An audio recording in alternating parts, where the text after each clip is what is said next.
కిషోర్ గారు నాకు తెలుసు కాబట్టి మంచి జర్నలిస్ట్ అని చెప్తాను. మీ మీడియా వాళ్ళు మిమ్మల్ని పొగుడతారు, మన మన ఛానల్ వాళ్ళు, సిగ్నేచర్ వాళ్ళు. వేరే ఛానల్ వాళ్ళు కిషోర్ గారు బాగున్నారని పొగిడితే వాళ్ళ ఉద్యోగం పోతుంది. అట్నే ప్రాంతీయ పార్టీలో ఎవరైనా ఒక నాయకుడు మోడీ గారి ప్రభుత్వం బాగా పనిచేస్తుందని పార్టీని సస్పెండ్ చేసేస్తారు. ఎవరు పొగడరు. అట్లా రాజకీయాలు ఏంటంటే పర్మిట్స్ లిమిట్స్ ఉంటాయి చాలా. అందుకని చెప్పేసి ఎవరు మాట్లాడలేదు. నాయకుల గురించి కాదు, ప్రజల గురించి చెప్తున్నా. ప్రజలు చెప్తారు. ప్రజలు నేను ఇప్పుడు నేనే ఉదాహరణ. నేను అసలు బీజేపీలో చేరడానికి కారణమే ప్రజలు. నువ్వు ప్రాంతీయ పార్టీలో ఉండి మన ప్రాంత అభివృద్ధి కోసం మాట్లాడలేకపోతున్నావు. మన ప్రాంత అభివృద్ధిలో బాగు పంచుకోవాలంటే, మన ప్రాంతంలో ఉన్న పెండింగ్ సమస్యలను పరిష్కరించాలంటే ఒక జాతీయ పార్టీలో ఉండాలా. కాంగ్రెస్ పార్టీలో ఉన్నప్పుడు చాలా పెద్ద పెద్ద నాయకులతో, దేశ నాయకులందరితో కూడా చాలా రిప్రజెంటేషన్స్ ఇచ్చి మా ప్రాంతంలో కొన్ని చిన్న చిన్న సమస్యలన్నీ పరిష్కరించగలిగాం. డాక్టర్ వైఎస్ రాజశేఖర రెడ్డి గారు ఒక జాతీయ పార్టీ లీడర్ కాబట్టి, మా గురువు కాబట్టి మేము డాక్టర్ రాజశేఖర రెడ్డి గారిని దైవంగా భావించి రాజకీయాలు చేశాం. ఆయన కాడిపై ఏ సమస్య చెప్పుకున్నా పరిష్కరించేవాడు. కేంద్రం నుంచి నిధులు తెప్పిస్తానేవాడు. ఇప్పుడు ప్రాంతీయ పార్టీలు చేయలేవు అట్లా. చంద్రబాబు నాయుడు అయినా, జగన్మోహన్ రెడ్డి అయినా, పవన్ కళ్యాణ్ అయినా, ఎవరైనా whatever it maybe. Telangana Revanth Reddy గారు వెళ్ళారు మొన్న, ప్రధానమంత్రి గారికి చక్కగా అన్ని సమస్యలు విన్నవించుకున్నాను, ఆయన బాగా రెస్పాండ్ అయ్యాడు, నేను అన్ని రకాలుగా సపోర్ట్ చేస్తానని చెప్పి దీవించారని ఆయన చెప్పారు. ఒరిస్సా నవీన్ పట్నాయక్ గారు ఈ దేశానికి మోడీ నాయకత్వమే కావాలని చెప్తున్నారు.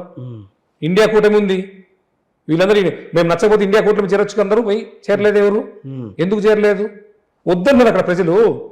నేను సరే బీజేపీలో చేరే ముందు ఒక సర్వే చేసుకున్నా. మీరు అడిగిన కాబట్టి చెప్పాల్సి వస్తుంది. ఇంకా బీజేపీలో చేరే ముందు నేను ప్రస్తుతం ఈ పార్టీలో ఉన్నాను, పార్టీ మారదలుచుకున్నానని నా మిత్రులందరికీ సుమారుగా నాకు ఉన్నటువంటి కాంటాక్ట్స్ కొన్ని వేల మందిని అడిగా. ఒక పోల్ సర్వేలాగా తీసుకున్నా, ఒక ఒపీనియన్ తీసుకున్నా. అందరూ మోడీ గారి నాయకత్వంలో పనిచేస్తే నీకు మంచి గుర్తింపు వస్తుంది, పర్సనల్గా మీ ప్రాంత సమస్యలు తీసుకెళ్ళొచ్చు. ఇప్పుడు మా ప్రాంతంలో వెలుగుల ప్రాజెక్టు సమస్య ఉంది. మొన్న మా అధ్యక్షుల వారికి చెప్పాను, అమ్మ ఇట్లా పూర్తి కాలేదమ్మా అని చెప్పేసి పురంధేశ్వరి గారికి చెప్పాను. సరే సమయం వచ్చినప్పుడు కేంద్ర జలశక్తి మంత్రులు మాట్లాడదాం, రాష్ట్ర ప్రభుత్వాన్ని కూడా ఆయన సపోర్ట్ చేస్తారు, గైడ్ చేస్తారు, ఏ విధంగా పూర్తి చేయాల్సిందని చెప్పిస్తామన్నారు. ఏదో రకంగా జాతీయ పార్టీ ప్రాంతీయ పార్టీలను పక్కకు పెట్టేసే ప్రయత్నం అయితే చేస్తున్నాయి. అటు బీజేపీ కానీ ఇటు కాంగ్రెస్ పార్టీ కానీ. కిషోర్ గారు ప్రాంతీయ పార్టీల వల్లే రాష్ట్రాలు అభివృద్ధి చెందుతాయన్నది అందరికీ తెలిసిన విషయమే. కాదనంటారు? అది కాదు. ఎందుకు రాజశేఖర రెడ్డి గారు ముఖ్యమంత్రి ఉన్నప్పుడు కేంద్రంలో కాంగ్రెస్ ప్రభుత్వం కూడా ఆంధ్రప్రదేశ్లో ఎన్ని యూనివర్సిటీలు వచ్చినాయి? ఒక్క సంతకంతో 18 యూనివర్సిటీలు వచ్చినాయి. సుమారు 65-70 నాకు గుర్తులేదు నెంబర్. అన్ని ప్రాజెక్టులకు శంకుస్థాపన చేయగలిగారు రాజశేఖర రెడ్డి గారు. కేంద్రం నిధులు ఇస్తేనే అభివృద్ధి అవుతుంది. ఈరోజు దేశవ్యాప్తంగా ఇన్ని మెడికల్ కాలేజీలు ఉన్నాయంటే కారణం నరేంద్ర మోడీ గారు. ఇన్ని ట్రిపుల్ ఇన్స్టిట్యూషన్ ఉన్నాయంటే కారణం నరేంద్ర మోడీ గారు. దేశ స్వాతంత్రం వచ్చిన తర్వాత 10-15 ఎయిమ్స్లు ఉన్నాయి. ఇవాళ ప్రతి రాష్ట్రంకి ఎయిమ్స్ ఉంది. ఒక సైంటిస్ట్గా, దట్టు ఫార్మా రంగంలో పనిచేసినటువంటి వ్యక్తిగా చెప్తున్నాను. కొన్ని చిన్న ఇబ్బందులు ఉంటూ ఉండొచ్చు, కానీ జీఎస్టీ వల్ల వాటిని ఉన్నా ఈ దేశాన్ని మేక్ ఇన్ ఇండియా ప్రోగ్రామ్తో సక్సెస్ఫుల్గా ముందుకు తీసుకెళ్తున్నాడు. ఈ దేశంలో పార్టీలో ఉన్నారు కాబట్టి సమర్థించుకుంటారు, ఏం అవసరం లేదు. నాకు పార్టీని పొగిడి పార్టీ పదవి నైపర్ ఇన్స్టిట్యూట్ మిమ్మల్ని తీసుకెళ్తాను. బాలనగర్ లో నైపర్ ఇన్స్టిట్యూట్ ఉంది. దాదాపు సుమారుగా 2000 కోట్లు ఇచ్చి నైపర్ డెవలప్ చేస్తుంది. మీకు తెలుసా విషయం?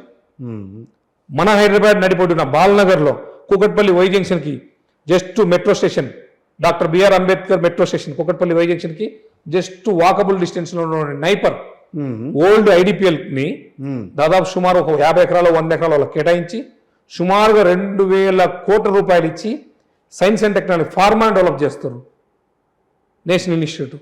అట్లా ప్రతి రాష్ట్రంలో ఒక ఇన్స్టిట్యూట్. సో చెప్పుకోవడంలో లాగ్ అవుతుంది కొంచెం. అంటే వాళ్ళకి చెప్పుకోవాల్సినటువంటి అవసరం బీజేపీ, మరి బీజేపీ పెద్దల ఆలోచన నాకు తెలియదు, కానీ వాళ్ళు ఏమంటారంటే ప్రజలకు ఫలాలు అందుతున్నాయి.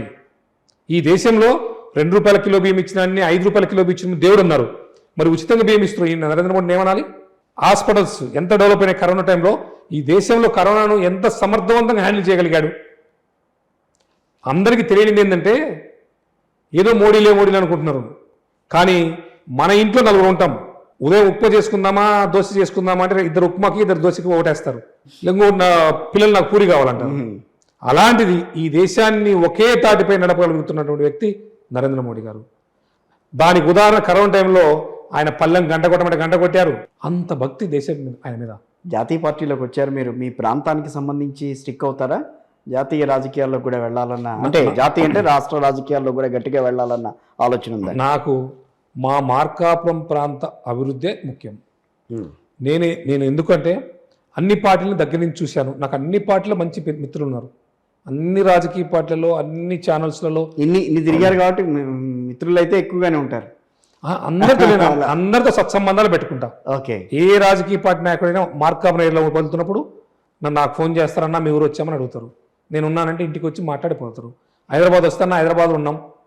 వాళ్ళకి ఏదైనా హెల్త్ సమస్య వస్తే నాకు ఫోన్ చేస్తారు. అన్ని రాజకీయ పార్టీలు, ఎమ్మెల్యేలు, ఎంపీలు అందరూ పలాని డిసీజెస్కి ఏ హాస్పిటల్ బాగుంటుంది, క్యాన్సర్కి ఎక్కడ ట్రీట్మెంట్ బాగుంటుంది, ఏ మెడిసిన్ అందుబాటులో ఉంటుంది, ఇంత కాస్ట్ ఎక్కువ ఉంది, చీప్ ఎవరైనా అంటే నాట్కో రీసెర్చ్ సెంటర్ వాళ్ళు క్యాన్సర్ సంబంధించిన మందులు చాలా తక్కువ రేటుకు ఫ్రీగా ఇస్తారు. వెంకయ్య చౌదరి గారు మహానుభావుడు గుంటూరు జనరల్ హాస్పిటల్లో ఒక క్యాన్సర్ బ్లాక్ కట్టి ఆ క్యాన్సర్ బ్లాక్ సంబంధించినటువంటి పూర్తిగా వాళ్ళే కన్స్ట్రక్ట్ చేసి వాళ్ళే లేటెస్ట్ సొఫిస్టికేటెడ్ ఎక్విప్మెంట్స్ని తీసుకొచ్చి పెట్టి ఉచితంగా వైద్యం చేస్తున్నారు. క్యాన్సర్ సంబంధించిన మెడిసిన్స్ కూడా మనకు తెలిసిన మిత్రులు ఎవరో క్యాన్సర్ రావద్దని కోరుకుంటాం. ఎవరికైనా ఎవరన్నా నాకు ఫోన్ చేసి అన్న పలాందంటే ఆ మెడిసిన్స్ అన్ని పంపిస్తుంటాం.